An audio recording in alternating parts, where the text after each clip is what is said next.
এই যে 1 লাখ টাকা দাম হইছে। 1 লাখ টাকা দাম হইছে না? এই যে একটু কম আর বেচা কিনা একটু কম। আসসালামু আলাইকুম গাইস, মল ফান টিভি এখন চলে আসছে টাকরুগোনা গরুর হাটে। কুরবানির উপলক্ষে এখানে নতুন হাট বসছে।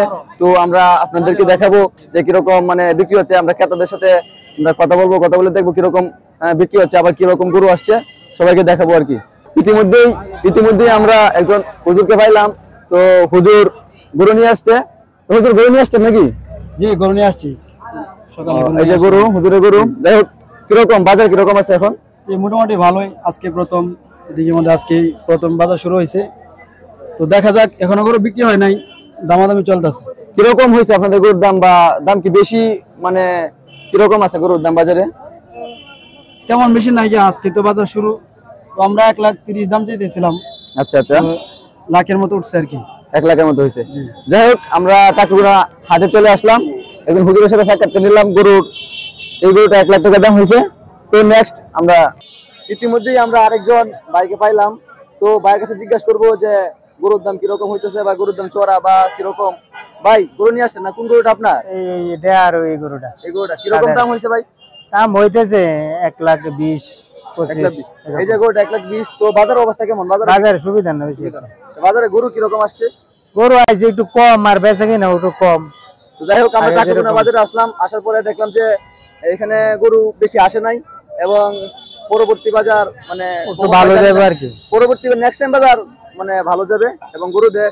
ইতিমধ্যে আমরা আরেকজন ভাইয়ের কাছে আসলাম। তো ভাইয়ের কাছে জানবো যে গরুর দাম কিরকম হইতেছে এবং বাজারে কিরকম গরু আসছে। বলেন কিরকম, মানে আপনার গরু কিরকম দাম হইতেছে? আমার গরুর দাম হইতেছে 1 লাখ টাকা দাম হইছে। 1 লাখ টাকা দাম হইছে না? এরকম।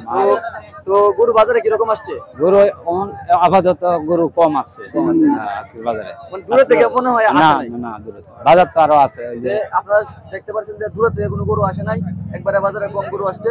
তো পরবর্তী বেচা কিনাও কম হইতেছে, গরুর দাম এমন কম হইতেছে। তো যারা গরু আপাতত যাদের গরু আছে এদের একটু ভাগ্য খারাপই। তো পরবর্তী বাজারে ভালো হয়ে যাওয়ার সম্ভাবনা। বাজার তো আরো রয়েছে, আরো 2 দিন বাকি আছে। ইতিমধ্যে ভাই আমরা আরেকজনের কাছে চলে আসলাম। তো ওনার কাছে জিজ্ঞাসা করবো যে গরুর দাম কিরকম হইতেছে, বা বাজারে গরু কিরকম আসছে। হ্যাঁ, দূরা থেকে গরু মানে বাজার গরু আসছে কিনা। তো ভাই আপনার গরু কত টাকা দাম হয়েছে? 1,20,000 টাকা দাম হয়েছে। 1,20,000 টাকা দাম হয়েছে। যাই হোক, বাজারের অবস্থা মোটামুটি ভালোই দেখা যাইতেছে। তো দূরা থেকে কোনো গরু আসছে নাকি? হ্যাঁ, অনেক দূর থেকে গরু আসছে। বাজারে কিরকম গরু আছে এখন? 100 হবে। 100। যাই হোক, আমরা ভাইয়ের কাছে নিলাম যে 100 গরু হবে। যাই হোক, গরুর বাজার মোটামুটি এখন বোঝা যাচ্ছে ভালো। আচ্ছা, পরবর্তী বাজার আরেকটা বাজার মনে হয় আছে, ওই বাজারে দেখা হবে ইনশাআল্লাহ। ইতিমধ্যে আমরা আরেকজনের কাছে চলে আসলাম, আরেকজন ভাই। তো উনি গরু নিয়ে আসছে বাজারে। ওনাদের সাথে বলবো যে ওনার দাম গরুর দাম কত? ভাই গরুর দাম কিরকম হয়েছে? ভাই কইল আপনার ভাই মাথা নষ্ট হয়ে যায়। ফল থেকে গরু লইছি, গরুটা বেচতে পারি না। দাম কয় 2 লাখ টাকা, আমার 15,000 টাকা কয় ভাই। দেখুন কথা হলো ভাই। আপনি বলতেছেন যে গরুর অবস্থা, গরুর হাট এখন আপাতত খারাপ। আরে ভাই, এত কষ্ট গরুটা হাসি ভাই। তো কৃষকদের মাথায় হাত দেওয়া হবে, তাই না? আরে ভাই দেন কি সুন্দর গরুটা। যাই হোক, আমরা এখন দেখতে পাচ্ছি যে গরুর হাটের অবস্থা ভালো না, গরু কম আছে এবং বিক্রি কম। যাই হোক, আপনারা পরবর্তী বাজারে আপনি দেখবেন।